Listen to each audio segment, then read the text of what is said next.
Serving the Latino population is often hard for providers of healthcare for different reasons. One of them is that unless we speak Spanish, sometimes we're not connecting necessarily with them. If we speak Spanish, we can connect, but often for the Latino population in the Triangle, the life experiences that they bring with them are things that we can very, very rarely really imagine. Being an immigrant, I think that often it can be hard to find a place where you feel that somebody really sees you for who you are, or they understand you, understand your background, understand your motivations for coming to this country, or what your hopes and dreams are. Aquí definitivamente sí existe mucho el estrés y las personas no saben qué es estrés, no saben que sufren de depresión, no saben todo. ¿Por qué? Porque es otro país, es otra cultura,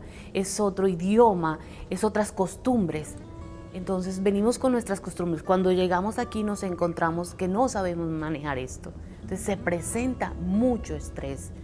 El tratar con las personas, cuando uno llega a algún lugar y no habla en español, uno no sabe a dónde acudir, cuando tiene su hijo y no sabe con quién hablar. Good morning, boys and girls. Thank you. One line.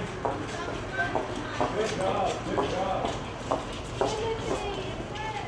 I think the mental health issues are really big in our schools, and children and families have to deal with a lot of things. And so if their home life isn't somewhat settled, if they don't feel safe, they could be going through, I guess, a lot of different situations.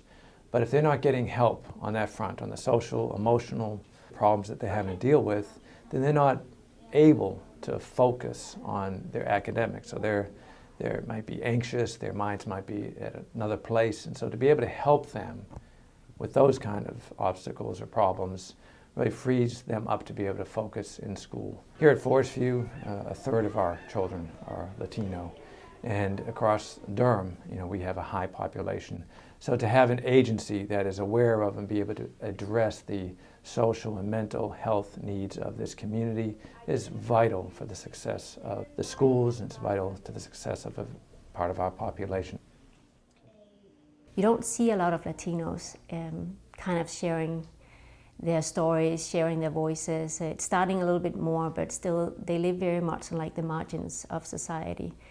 And what that does to a person is that, it kind of really gets to your sense of who you are when you are left voiceless. No matter if you live in Durham, Raleigh, Chapel Hill, around here, you will often notice that Latinos live like a parallel life. You might have gone to a restaurant with some of your friends and be enjoying a meal, and you're way into your conversation, and suddenly you kind of see out of the side of your eye that the door to the kitchen swings and opens up for a second, and behind those doors there are often Latino workers in the kitchen.